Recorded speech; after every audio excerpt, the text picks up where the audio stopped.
வணக்கம். இது மதிமுகம் செய்திகள். இன்றைய முக்கிய நிகழ்வுகளை பார்ப்பதற்கு முன்பாக தலைப்புச் செய்திகளை பார்க்கலாம். அவசிய தேவை உள்ள மகளிருக்கு மாதம் 1000 ரூபாய் கிடைக்கும். முதலமைச்சர் மு.க. ஸ்டாலின் அறிவிப்பு.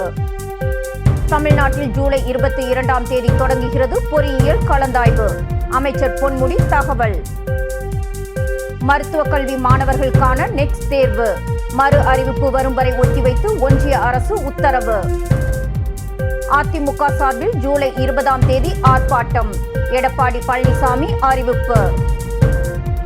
மாற்றுத்திறனாளி மாணவர்களுக்கான கல்வி உதவித்தொகை 2 மடங்கு உயர்வு. தமிழ்நாடு அரசு அரசாணை வெளியீடு. யாருக்கெல்லாம் மாதம் 1000 ரூபாய் அவசியம் தேவையோ அவர்களுக்கு எல்லாம் கலைஞர் மகளிர் உரிமை திட்டம் கிடைக்கும் என்று முதலமைச்சர் மு.க. ஸ்டாலின் தெரிவித்துள்ளார். 2022ஆம் ஆண்டிற்கான குடிமைப் பணிகள் தேர்வில் வெற்றி பெற்ற தமிழ்நாட்டைச் சேர்ந்த 33 பேர் சென்னை தலைமைச் செயலகத்தில் முதலமைச்சரை சந்தித்து வாழ்த்து பெற்றனர். அவர்களிடையே உரையாற்றிய முதலமைச்சர், ஏழைகளே உண்மையான உயரதிகாரிகள் என்பதால் அவர்களிடம் நற்பெயரை பெற வேண்டும் என அறிவுறுத்தினார். பாலின இடைவெளியை நீக்கும் முயற்சியாகவே கலைஞர் மகளிர் உரிமை திட்டம் கொண்டுவரப்பட உள்ளதாக குறிப்பிட்ட அவர், மகளிருக்கு பொருளாதார வலிமை ஏற்படுத்தும் திட்டமாக இதனை வடிவமைத்துள்ளதாகவும், எந்த சிக்கலும் இல்லாமல் அத்திட்டத்தை செயல்படுத்தும் வகையில் தமது முழு கவனத்தையும் செலுத்தி வருவதாகவும் குறிப்பிட்டார். தமிழ்நாட்டில் பொறியியல் கலந்தாய்வு வரும் 22ஆம் தேதி தொடங்கும் என்று உயர்கல்வித்துறை அமைச்சர் பொன்முடி அறிவித்துள்ளார். நடப்பு கல்வியாண்டுக்கான பொறியியல் கலந்தாய்வு அட்டவணையை சென்னை கிண்டியில் உள்ள தொழில்நுட்ப கல்வி இயக்ககத்தில் அமைச்சர் பொன்முடி வெளியிட்டார். 22ஆம் தேதி முதல் 26ஆம் தேதி வரை சிறப்பு பிரிவினருக்கு கலந்தாய்வு நடைபெறும் என்று அமைச்சர் கூறினார். 28ஆம் தேதியில் இருந்து செப்டம்பர் 3ஆம் தேதி வரை 3 கட்டங்களாக பொது பிரிவினருக்கு கலந்தாய்வு நடத்தப்படும் என தெரிவித்தார். 7.5% இடஒதுக்கீட்டின் மூலம் அரசு பள்ளி மாணவர்கள் 11,804 பேர் இந்த ஆண்டு பொறியியல் படிப்புகளில் சேர்க்கப்பட இருப்பதாக அமைச்சர் பொன்முடி தெரிவித்துள்ளார். கல்லூரிகளில் காலியிடம் இருந்தால் அவற்றை நிரப்ப தேவைப்பட்டால் கூடுதலாக ஒரு கலந்தாய்வு நடத்தப்படும் எனவும் அவர் கூறினார்.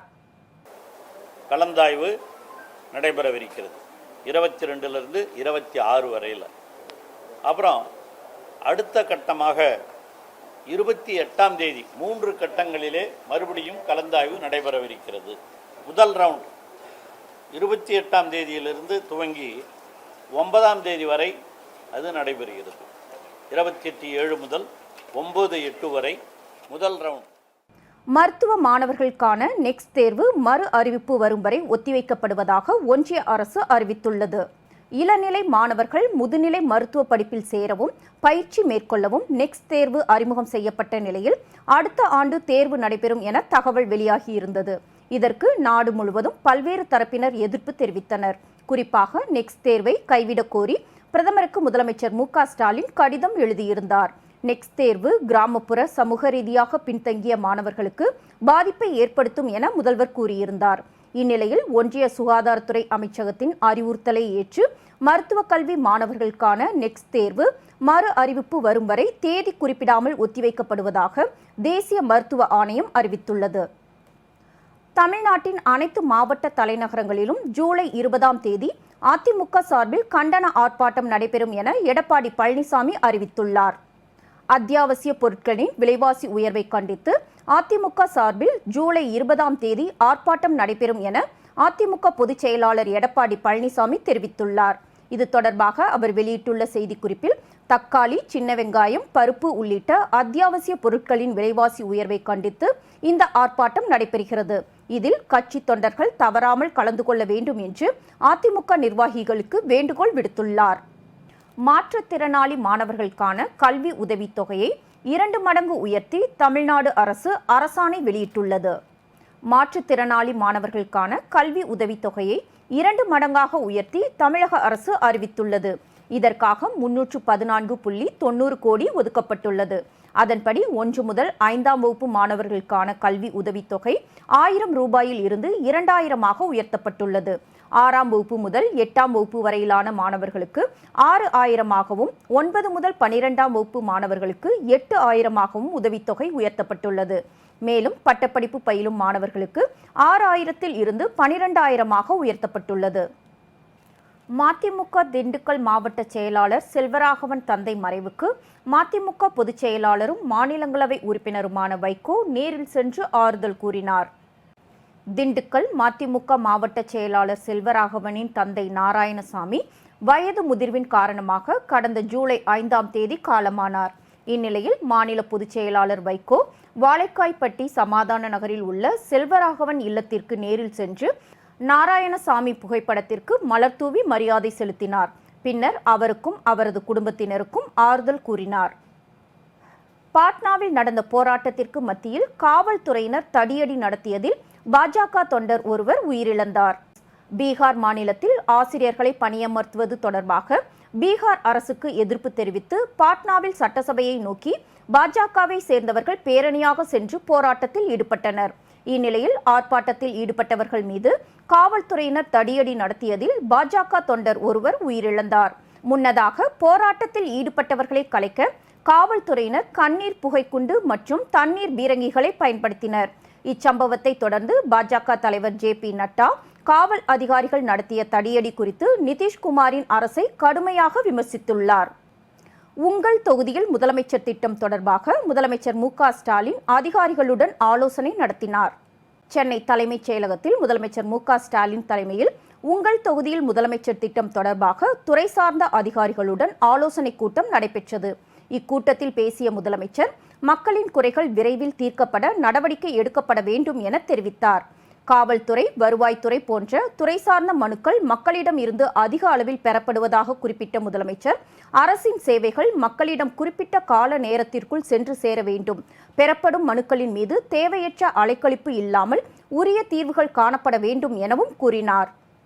சேது சமுத்திரம் உள்பட கலைஞர் கருணாநிதி மேற்கொண்ட அனைத்து திட்டங்களை தமிழக முதலமைச்சர் தொடர்ந்து செயல்படுத்துவார் என ஊரக வளர்ச்சித்துறை அமைச்சர் ஐ. பெரியசாமி தெரிவித்துள்ளார். சென்னை தலைமைச் செயலகத்தில் கலைஞர் நூற்றாண்டு விழா குறித்த ஆலோசனைக் கூட்டம் ஊரக வளர்ச்சித்துறை அமைச்சர் ஐ. பெரியசாமி தலைமையில் நடைபெற்றது. இதனைத் தொடர்ந்து செய்தியாளர்களை சந்தித்து பேசிய அவர் இவ்வாறு தெரிவித்தார். ஒன்றிய அரசு என்று சொல்கின்ற பொழுது மாநிலத்தினுடைய உரிமைகள், நமக்கு இருக்கிற உரிமைகள்லாம் நம்முடைய மக்களுக்கு பயனடைவதற்கு ஏற்றவாறு அது அமைய வேண்டும் என்பதில் எந்த மாற்று கருத்தும் இல்லை. காரணம் உங்களுக்கே தெரியாதில்ல, நான் அதை விரிவாக சொல்ல விரும்பலை. அதிகார குவியல்கள் ஒரு இடத்துல இருந்துடக்கூடாது. அதனால தான் நம்ம நம்ம ஏற்கனவே அவங்க பேரறிஞர் அண்ணாவும் தலைவர் கலைஞரும் வலியுறுத்தி அவர் எடுத்த பேரறிஞர் அண்ணாவினுடைய கனவெல்லாம் நம்ம நிறைய கொண்டு வந்தார். சேது சமுத்திர திட்டம் ஒரு மிகப்பெரிய திட்டம். கிட்டத்தட்ட ஒரு 100 ஆண்டு காலம் தமிழ்நாட்டு மக்கள் எதிர்பார்த்த திட்டம் கொண்டு பாதி வழியிலே நிற்கிது. அதெல்லாம் நீ நிறைவேற்றப் போகின்றவர் நம்முடைய முதலமைச்சர் தலைவர் கலைஞர் அவர்கள் எந்தெந்த பணிகளை மேற்கொண்டார், அதிலே எதனால் நின்றது என்பதையெல்லாம் தொடர்ச்சியாக நிறைவேற்றுவதற்கு இன்றைய முதல்வர் தளபதியார் தயாராக இருக்கிறார். தமிழ்நாடு மாசு கட்டுப்பாட்டு வாரியம் சார்பில் அமைக்கப்பட்டுள்ள மஞ்சப்பை வழங்கும் தானியங்கி எந்திரத்தை அமைச்சர் மெய்யநாதன் திறந்து வைத்தார். கலைஞர் அவர்களின் நூற்றாண்டு விழாவை ஒட்டி சென்னை 1000 விளக்கு சட்டமன்ற தொகுதிக்கு உட்பட்ட கோடம்பாக்கம் மார்க்கெட்டில் மீண்டும் மஞ்சப்பை திட்டம் தொடக்க விழா நடைபெற்றது. இதில் தமிழ்நாடு சுற்றுச்சூழல் மற்றும் காலநிலை மாற்றத்துறை அமைச்சர் சிவவி மெய்யநாதன் கலந்து கொண்டு மஞ்சப்பை வழங்கும் தானியங்கி இயந்திரத்தை திறந்து வைத்தார். இந்நிகழ்ச்சியில் 1000 விளக்கு சட்டமன்ற உறுப்பினர் எழிலன், சுற்றுச்சூழல் துறை செயலாளர் சுப்ரியா சாஹூ, தமிழ்நாடு மாசு கட்டுப்பாட்டு வாரிய தலைவர் ஜெயந்தி ஆகியோர் உடனிருந்தனர்.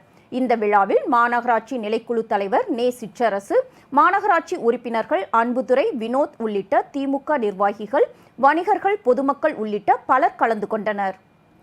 கன்னியாகுமரி மாவட்டம் அருகே இருசக்கர வாகன விபத்தில் படுகாயமடைந்த கல்லூரி மாணவர் உயிரிழந்த நிலையில் விபத்தின் சிசிடிவி காட்சிகள் வெளியாகியுள்ளது. கன்னியாகுமரி மாவட்டம் பூட்டேற்றி பகுதியை சேர்ந்த ஷிபு மற்றும் நிதின் ஆகிய கல்லூரி மாணவர்கள் இருவரும் அழகிய மண்டபம் பகுதியில் இருசக்கர வாகனத்தில் சென்றுள்ளனர். அப்போது திடீரென சாலையில் குறுக்கே வந்த மற்றொரு இருசக்கர வாகனத்தின் மீது மோதி விபத்துக்குள்ளானது. இதில் படுகாயமடைந்த நிதின் என்பவரை அருகில் இருந்தவர்கள் மீட்டு தனியார் மருத்துவமனைக்கு சிகிச்சைக்காக அனுப்பி வைத்த நிலையில் நிதின் சிகிச்சை பலனின்றி உயிரிழந்தார். இதனையடுத்து காவல்துறையினர் சடலத்தை கைப்பற்றி பிரேத பரிசோதனைக்கு அனுப்பி வைத்து விபத்தை ஏற்படுத்தி தப்பியோடிய நபர்களை தேடி வருகின்றனர். இந்நிலையில் விபத்துக்குள்ளாகும் பதைபதைக்கும் சிசிடிவி காட்சிகள் வெளியாகி பரபரப்பை ஏற்படுத்தியுள்ளது. செயற்கை நுண்ணறிவு முறையை பயன்படுத்தி மனிதவள சேவைகளை மேற்கொள்ளும் ஜப்பானின் ஃபோரம் இன்ஜினியரிங் நிறுவனம் மற்றும் SRM குழுமமும் இணைந்து புதிய வேலைவாய்ப்பிற்கான இணையதளத்தை உருவாக்கியுள்ளது. இதனை விளக்கும் விதமாக சென்னை நுங்கம்பாக்கத்தில் செய்தியாளர்கள் சந்திப்பு நடைபெற்றது. நிகழ்ச்சியில் பேசிய SRM குளோபல் கன்சல்டிங் தலைவர் சத்யநாராயணா கூறுகையில், கல்லூரி படிப்பு முடிக்கும் மாணவர்கள் காலியாக உள்ள பணியிடங்கள் குறித்து இந்த புதிய இணையதளத்தில் அறிந்து கொள்ள முடியும். தகுதி வாய்ந்த பணியாளர்களை தேடும் நிறுவனங்கள் செயற்கை நுண்ணறிவு தொழில்நுட்பத்தை பயன்படுத்தி பணியாளர்களை இந்த இணையதளத்தில் இருந்து தேர்வு செய்து கொள்ளலாம் என்று தெரிவித்தார். இந்த புரிந்துணர்வு ஒப்பந்தத்தில் கையெழுத்திடும் நிகழ்ச்சியில் காக்னவி இந்தியா நிறுவனத்தின் மேலாண்மை இயக்குனர் வருண் முகில், இந்தியாவிற்கான ஜப்பான் தூதர் உள்ளிட்ட பலர் கலந்து கொண்டனர். திருப்பத்தூர் மாவட்டத்தில் லாரியை முந்த முயன்றபோது இருசக்கர வாகனம் மீது லாரி மோதிய விபத்தில் சம்பவ இடத்திலேயே ஒருவர் உயிரிழந்தார். ஆம்பூர் அடுத்த சோலூரை சேர்ந்தவர் ரித்திக் ரோஷன். இவர் இருசக்கர வாகனத்தில் மாதனூரில் இருந்து சோலூர் நோக்கி சென்று கொண்டிருந்தார். அப்போது ஆம்பூர் அருகே சென்னையிலிருந்து பெங்களூரு நோக்கி சென்ற லாரியை முந்த முயன்ற போது இருசக்கர வாகனம் லாரிக்கு அடியில் சிக்கி விபத்துக்குள்ளானதில் ரித்திக் ரோஷன் சம்பவ இடத்திலேயே உயிரிழந்தார். இதுகுறித்து காவல்துறையினர் வழக்கு பதிவு செய்து உடலை கைப்பற்றி பிரேத பரிசோதனைக்காக ஆம்பூர் அரசு மருத்துவமனைக்கு அனுப்பி வைத்து விசாரணை செய்து வருகின்றனர். கன்னியாகுமரியில் சுற்றுலா வந்த புதுமண பெண் நண்டு உணவு சாப்பிட்டு மூச்சு திணறலால் உயிரிழந்த சம்பவம் அதிர்ச்சியை ஏற்படுத்தியுள்ளது. கரூர் மாவட்டம் பசுபதிபாளையம் பகுதியை சேர்ந்தவர் தினேஷ்குமார். இவர் தனது மனைவி கிருபாவுடன் கன்னியாகுமரி மாவட்டம் தமிழக கேரளா எல்லையான நெட்டா பகுதிக்கு சுற்றுலா வந்துள்ளார். அங்கு சிற்றார் அணையின் கரையில் அமைந்துள்ள தனியார் விடுதி ஒன்றில் இருவரும் தங்கியுள்ளனர். இந்நிலையில் விடுதியில் வழங்கப்பட்ட நண்டு உணவை தினேஷ்குமார் கிருபா தம்பதியினர் சாப்பிட்டுள்ளனர். அப்போது கிருபாவிற்கு திடீரென மூச்சு திணறல் ஏற்பட்டு குலசேகரம் பகுதியில் உள்ள தனியார் மருத்துவமனையில் சிகிச்சைக்காக அனுமதிக்கப்பட்டு சிகிச்சை பெற்று வந்த நிலையில் கிருபா சிகிச்சை பலனின்றி உயிரிழந்தார்.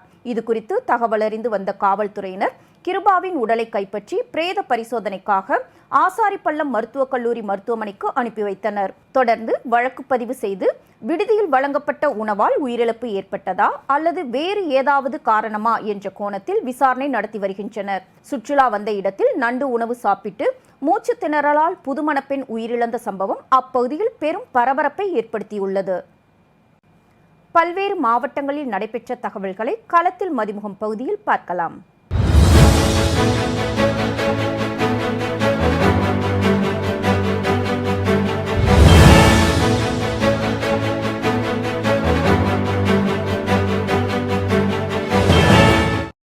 திருவள்ளூர் மாவட்டம் மீஞ்சூர் ஒன்றியம் பகுதியில் தார் சாலை அமைப்பதற்கான பூமி பூஜை நடைபெற்றது.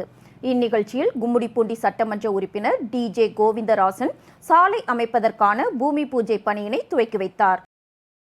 திருப்பூர் மாவட்டம் மடத்துக்குளம் அருகே மட்டை மில்லில் ஏற்பட்ட தீ விபத்தில் 10 லட்சம் மதிப்பிலான மஞ்சி பண்டல்கள் தீயில் எரிந்து சேதமடைந்தது.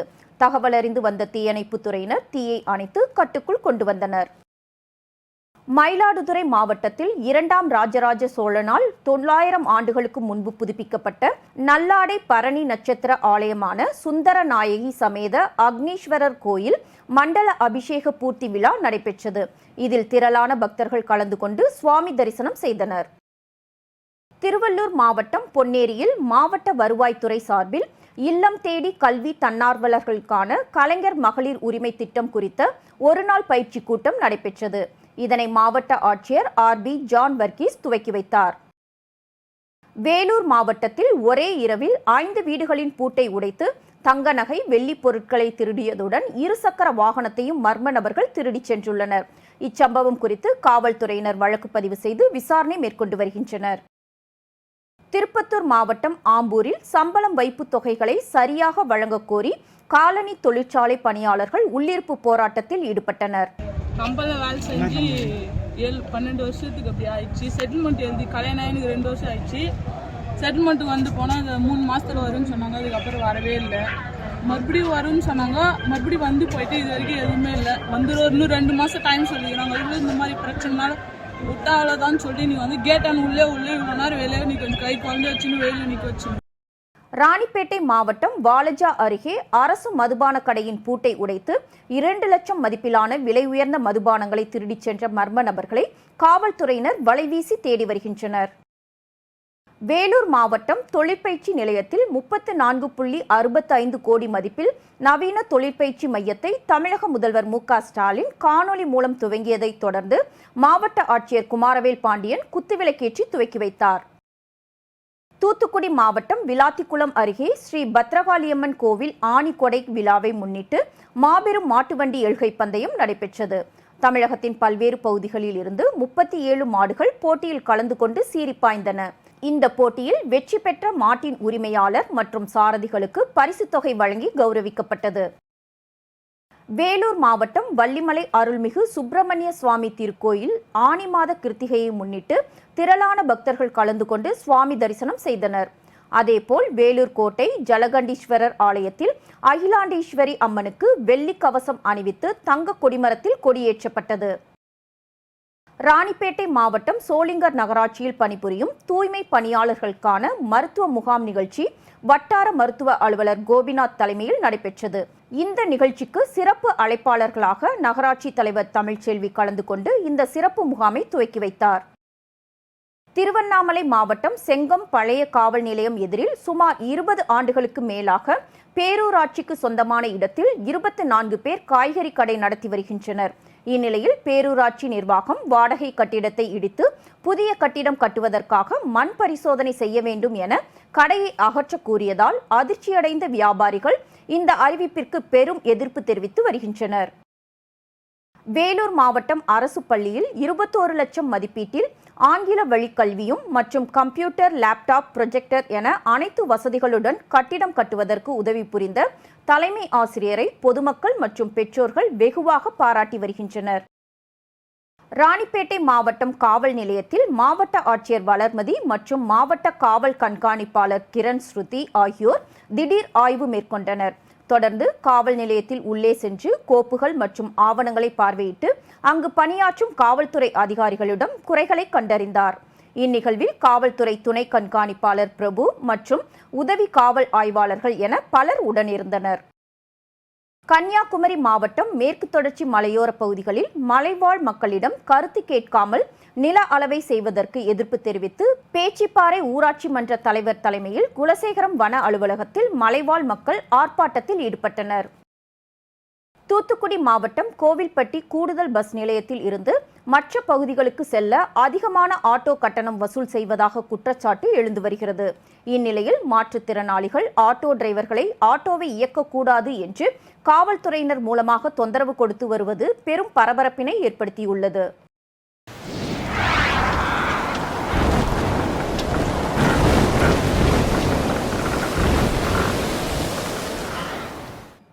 தமிழகத்தில் 8 மாவட்டங்களில் கனமழைக்கு வாய்ப்பு இருப்பதாக சென்னை வானிலை ஆய்வு மையம் தகவல் தெரிவித்துள்ளது. வங்கக்கடலில் நிலவும் வளிமண்டல மேலடுக்கு சுழற்சி காரணமாக தமிழகத்தில் 8 மாவட்டங்களில் கனமழைக்கு வாய்ப்பு இருப்பதாக சென்னை வானிலை ஆய்வு மையம் தகவல் தெரிவித்துள்ளது. அதன்படி விழுப்புரம், நீலகிரி, கோவை, தேனி, திண்டுக்கல், கள்ளக்குறிச்சி, கடலூர் உள்ளிட்ட 8 மாவட்டங்களில் பல்வேறு இடங்களில் கனமழை பெய்ய வாய்ப்புள்ளது என வானிலை ஆய்வு மையம் தெரிவித்துள்ளது. இன்றைய தங்கம் வெள்ளி விலை வழங்குவோர் அட்டிகா கோல்ட் கம்பெனி.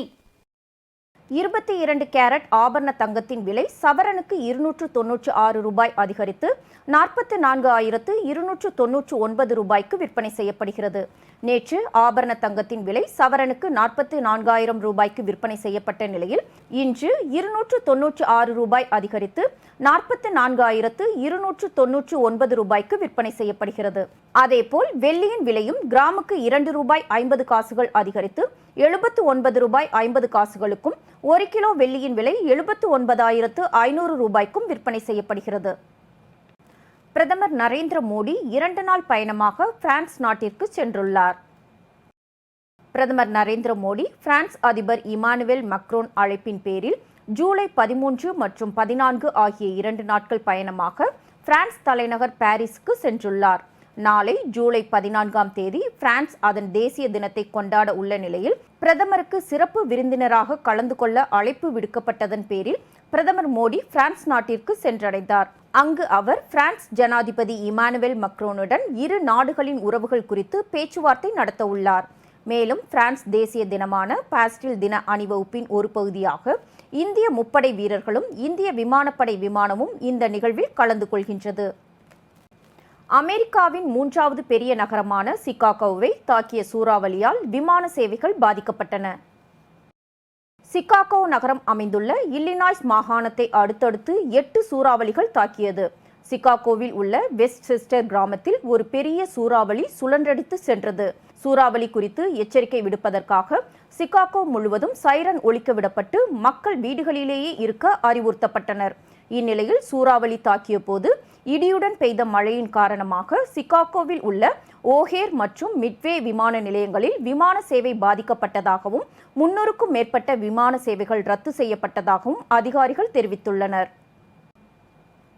மீண்டும் தலைப்புச் செய்திகள். அவசிய தேவை உள்ள மகளிருக்கு மாதம் 1000 ரூபாய் கிடைக்கும். முதலமைச்சர் மு.க. ஸ்டாலின் அறிவிப்பு. தமிழ்நாட்டில் ஜூலை 22ஆம் தேதி தொடங்குகிறது பொறியியல் கலந்தாய்வு. அமைச்சர் பொன்முடி தகவல். மருத்துவக் கல்வி மாணவர்களுக்கான நெக்ஸ்ட் தேர்வு மறு அறிவிப்பு வரும் வரை ஒத்திவைத்து ஒன்றிய அரசு உத்தரவு. அதிமுக சார்பில் ஜூலை 20ஆம் தேதி ஆர்ப்பாட்டம். எடப்பாடி பழனிசாமி அறிவிப்பு. மாற்றுத்திறனாளி மாணவர்களுக்கான கல்வி உதவித்தொகை 2 மடங்கு உயர்வு. தமிழ்நாடு அரசு அரசாணை வெளியீடு. இத்துடன் செய்திகள் நிறைவடைந்தன. மீண்டும் செய்திகள் இரவு 10:30 மணிக்கு. மேலும் செய்திகளை தெரிந்து கொள்ள மதிமுகம் பிரைம் யூடியூப் தளத்தில் இணைந்திருங்கள்.